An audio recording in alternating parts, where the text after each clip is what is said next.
دونوں افراد پر. تو گویا 4 قسم کے افراد ہیں، عاقل، موکل، کاتب اور شاہدین. تو گویا 4 قسم کے لوگ ہیں جن کے بارے میں رسول اللہ صلی اللہ علیہ وسلم نے ان کے اوپر لعنت فرمائی.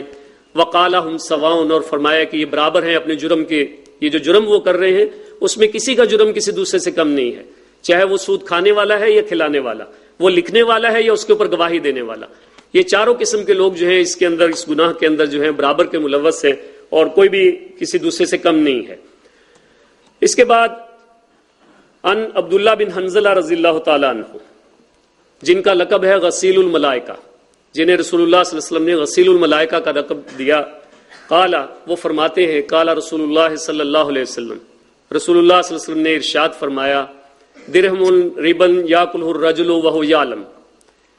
سود کا، ربا کا 1 درہم جو ایک آدمی کھاتا ہے اور وہ جانتا ہے، وہو یعلم، اور وہ جانتا ہے کہ یہ سود ہے، اسے پتہ ہے یہ ربا ہے، وہو یعلم، اشد من 36 زنیہ،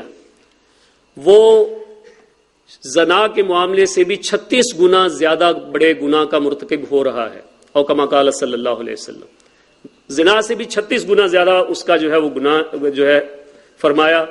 اور اسی طرح کی ایک حدیث حضرت ابو ہریرہ رضی اللہ تعالیٰ عنہ سے روایت ہے. حضرت ابو ہریرہ رضی اللہ تعالیٰ عنہ روایت کرتے ہیں کہ رسول اللہ صلی اللہ علیہ وسلم نے فرمایا کہ سود کے 70 حصے ہیں، 70 اجزاء ہیں، سود کے 70 اجزاء ہیں،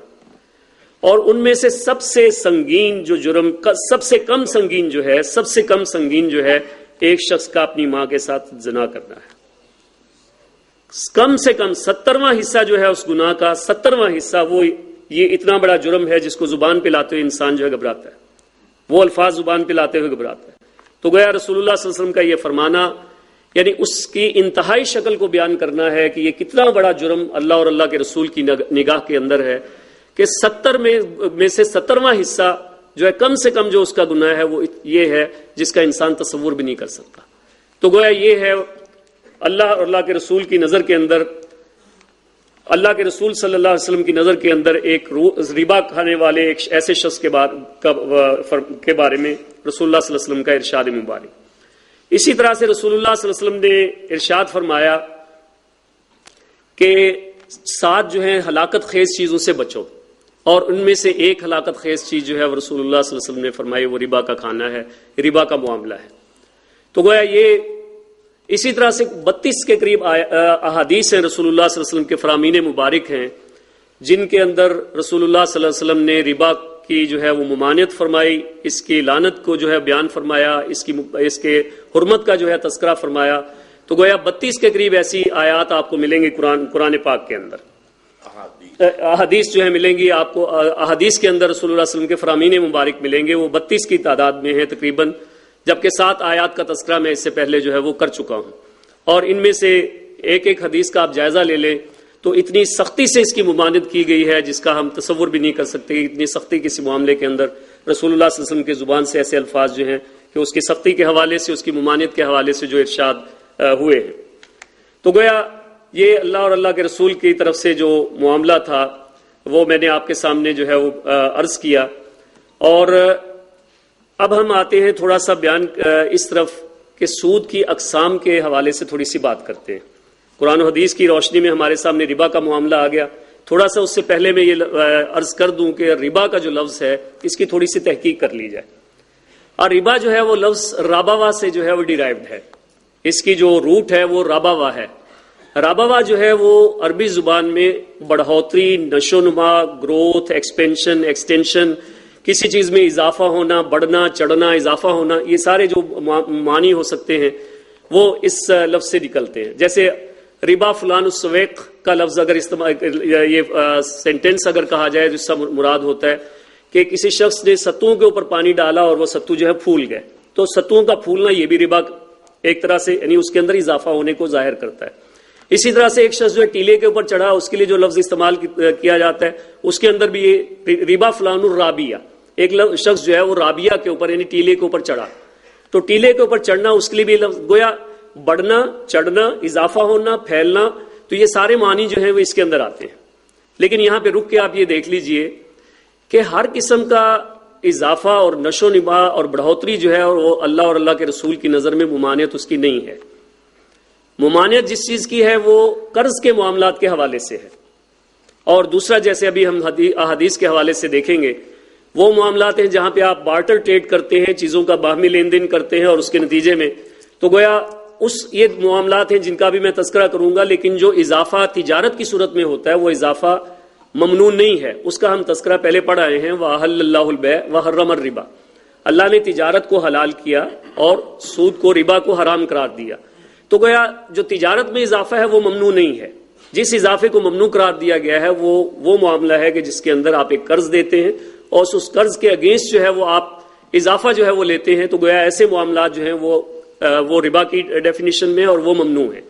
لیکن وہ اضافہ جو آپ تجارت کی صورت کے اندر کرتے ہیں وہ ممنوع نہیں ہے۔ اس میں یہاں پہ دو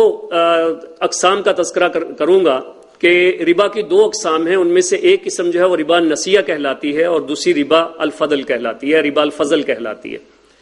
ربا نسیہ وہ ربا ہے جسے ربا القرآن بھی کہا جاتا ہے، ربا دیون بھی کہا جاتا ہے۔ ربا القرآن اس لیے کہ اس کا تذکرہ، اس کی حرمت کا حکم جو ہے اللہ پاک نے قرآن پاک کی ان آیات میں جن کا تذکرہ بھی آپ کے سامنے ہوا ان کے اندر فرمایا ہے۔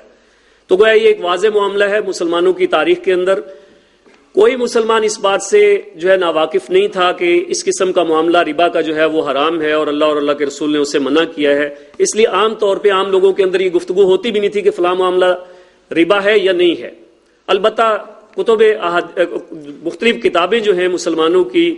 اور جس میں لسان العرب کی بات کریں، تفسیر قرطبی کی بات کریں یا دوسری کتابیں، یعنی علمی سطح کے اوپر یہ بات ہوتی رہی ہے کہ سود کا معاملہ کسے ہم کہیں گے، ورنہ عام لوگوں کے اندر، عام مسلمانوں کے اندر یہ بات کبھی بھی اس کے بارے میں کوئی شک و شبہ نہیں رہا کہ سود کسے کہا جاتا ہے، یا آج کی 14ویں صدی کے اندر آ کے شاید ہمیں ان معاملات کو بہت زیادہ جو ہے الیبوریٹ کرنا پڑ رہا ہے کہ سود کسے کہیں اور کسے نہ کہیں۔ یہ جو قرض کے معاملات میں جہاں پہ آپ نے کسی شخص کو قرض دیا اور اس کے اگینسٹ آپ نے اس پہ اضافہ لیا، تو گویا ایسا معاملہ جو ہے وہ